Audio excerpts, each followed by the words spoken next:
La herejía colosense. Bueno, la negación de la deidad de Cristo hacía parte de la herejía que amenazaba la espiritualidad de la iglesia en Colosas. A esta se le conoce como la herejía colosense. Por ejemplo, aún hoy hay grupos pseudocristianos que tratan de desvirtuar la divinidad de Jesús. Pero esto no es nuevo. Desde los primeros siglos, la iglesia batalló con este problema, que era una infección dentro de la iglesia. El apóstol Pablo desmiente esta afirmación con dos descripciones de la verdadera identidad de Jesús. En Colosenses 1:15 lo describe como la imagen del Dios invisible. La primera descripción es eikon, que significa imagen, retrato, copia. Aquí voy a hacer un paréntesis. Cuando los romanos estampaban en algo una imagen de representación del César, trataban que fuera lo más fiel posible. Cierro paréntesis. De este se origina el término eikon, que también se puede referir a una estatua. Por ejemplo, en Mateo 22:20, Jesús le dice a los fariseos que trataron de tentarlo: ¿de quién es esta imagen?, haciendo referencia a un denario tallado con la imagen del César. Ya en Apocalipsis 13:14 se refiere a la estatua del anticristo. La palabra usada en estos dos pasajes bíblicos fue eikon. Lingüísticamente hablando, a nuestros días, Pablo diría, Jesús es la foto o fotocopia de Dios, que no podemos ver. Aunque en 1 Corintios 11:7 y en Génesis 1:26 y 27 dice que el hombre fue hecho a imagen de Dios, pero hay que entender de que no es su imagen total. La personalidad racional del ser humano, del hombre, evidencia que fue hecho a imagen de Dios. Y al igual que Dios, posee inteligencia, emociones, voluntad que le permiten pensar, sentir y decidir. Sin embargo, los seres humanos no somos la imagen de Dios en lo moral, puesto que Él es santo y nosotros pecadores. Tampoco en nuestra esencia somos creados a su imagen. No poseemos atributos incomunicables que son propiamente de Dios. Somos humanos y no divinos. Con la caída del hombre, la imagen de Dios se desfiguró. Esta cualidad se perdió en el momento de pecar, pero cuando una persona pone su fe en Cristo, recibe la promesa de que la imagen de Dios será restaurada en él. Describe Pablo en Romanos 8:29, porque a los que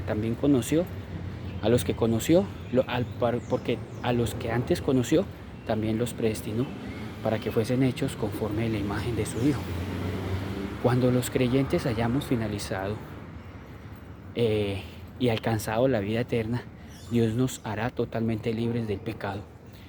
A diferencia del hombre, Jesucristo es perfecto, es la perfecta imagen exacta de Dios, que no adoptó la imagen de Dios en el momento de la encarnación, sino que ha sido su imagen desde la eternidad. Hebreos 1:3 define a Jesús como el resplandor de su gloria, o sea, el resplandor de Dios. Es decir, Cristo refleja los atributos de Dios, tan sencillo como los rayos solares reflejan al sol. Es exactamente lo mismo. Ya la segunda descripción es carácter, de donde procede carácter, que significa del ser real de Dios. Nótese que el autor de Hebreos usa en el capítulo 1, verso 3, un genitivo atributivo. Cristo es la imagen misma de su sustancia, haciendo referencia a Cristo o de la persona de Dios o la imagen misma de Dios. Otros traductores traducen impronta de la realidad sustancial de Dios.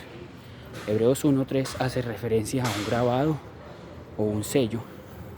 En la literatura antigua, la palabra carácter se usaba para aludir a un tallado en la madera, un grabado en el metal, una marca en el cuero animal, una impresión en el barro o una rúbrica estampada en las monedas.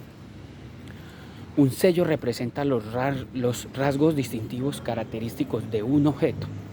Jesús es la imagen exacta de Dios. En todo es como Dios. Es por eso que Jesús en Juan 14:9 dice, el que me ha visto a mí, ha visto al Padre. Podemos ver que en Cristo el Dios invisible se hizo visible. Juan 1:14 dice, vimos su gloria, gloria como del unigénito del Padre. Al usar el término eikon, Pablo recalca que Jesús es tanto la imagen como la manifestación de Dios. Es la revelación completa, definitiva y plena de Dios. Es Dios en carne humana. Esto fue lo que Cristo mismo declaró en Juan 8:58, Juan 10:30 al 33. Jesús es el testimonio unánime de las Escrituras, como lo enseña Juan 1:1, Juan 20:28, Romanos 9:5, Filipenses 2:6, Colosenses 2:9, Tito 2:13, Segunda de Pedro 1:1, lo cual significa que Jesús es el Dios y posee todos los atributos de Dios, lo cual ha sido así desde la eternidad y hasta la eternidad. Segunda de Corintios 4:4 enseña que pensar menos de Cristo es blasfemia y evidencia una mente cegada por Satanás. Al describir de esta manera a Jesús, Pablo recalca que Él es tanto la presentación como la manifestación de Dios en todo sentido. Para concluir, Jesús es plenamente Dios en todo sentido. Por lo tanto, el Hijo es idéntico en sustancia al Padre, siendo plenamente Dios en todos sus atributos y capacidades, haciendo alusión al concepto de naturaleza.